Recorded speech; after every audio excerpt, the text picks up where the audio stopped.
Hi, I'm back po. Welcome to USAPTAYO Club. It's been a while since the last time I shared something about learning conversational Filipino the fun and easy way.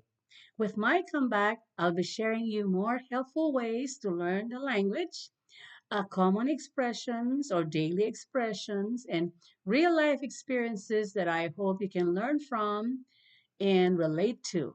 So come, join me, and let's continue the journey.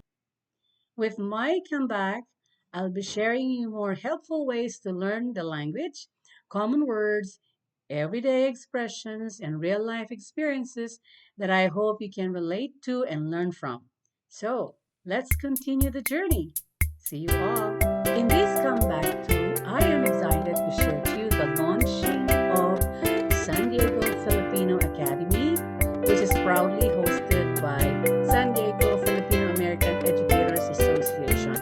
It is a project, for now, it is a summer program for kids 5 to 10, which provides your children the opportunity to explore their Filipino roots, their Philippine history, culture, language, and experience the beauty of our culture. So, in the meantime,